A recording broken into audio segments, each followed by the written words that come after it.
محرم کی یکم تاریخ سن ہجری کا 23 تھا، اداسی سے نڈھال اس دن رسول اللہ کا طیبہ تھا۔ فلک بھی اپنی بینائی پہ شرمندہ ہوا ہوگا، یقیناً سوچتا ہوگا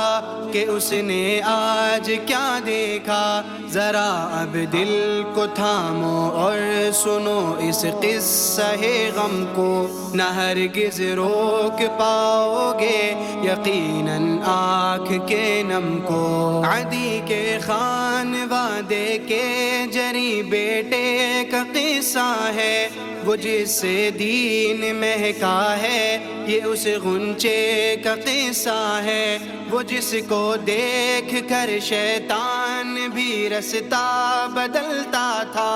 وہ جس کی ایک نظر سے کفر کا ایوان دہلتا تھا۔ عرب کے معتبر تھے معترف اس کی ذہانت کے، صحابہ وار جاتے اس کے معیار عدالت کے۔ وہ 41ویں نمبر پہ مردوں میں ہوا مسلم، اسی سے رعب سب کفار پر دین کا ہوا قائم۔ کئی فرمان اس کے بن گئے قرآن کا حصہ، نبی کے گھر بیاہی اس کی بیٹی میں ریما حفصہ، وہی لاکھوں مربع میل کا حاکم بنا لوگو، خلیفہ دوم ہر مومن نے دل سے کہا اس کو۔ رسول اللہ نے فرمایا نہیں ہے ہاں اگر ہوتا جو میرے بعد کوئی بھی نبی تو وہ عمر ہوتا، شہادت کی بھی دی پیشین گوئی پیار آقا نے،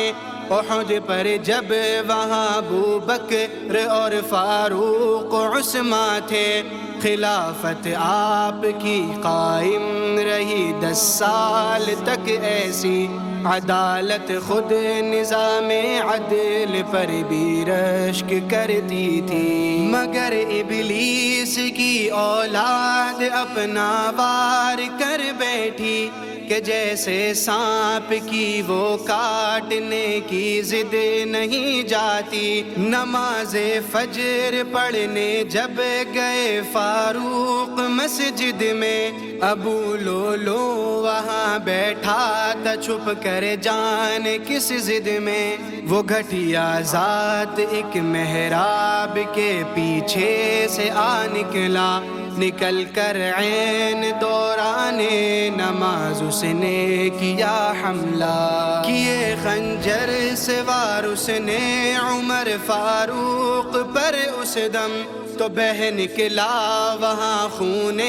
عمر کثرت سے پھر پہ ہم، مدینے کے در و دیوار سے وحشت ٹپکتی تھی، وہ دن 26 ذی الحج تھا، ہر ایک جانب اداسی تھی، تھگاؤ اتنا گہرا آنتیں ان کی کٹ گئی تھی سب، دوائی کا اثر بھی کچھ نہ ہوتا تھا عمر کو اب۔ تصور تو کرو کتنا کٹھن لمحہ تھا مسلم پر، کہ آفت ان پہ منڈلانے لگی پھیلائے اپنے پر، کیا پردہ گرا کر چل دیے فاروق پھر چلمن، ادھر رو رو بھگائے چشم مسلم نے سبھی دامن، عمر کے جان سے ایسا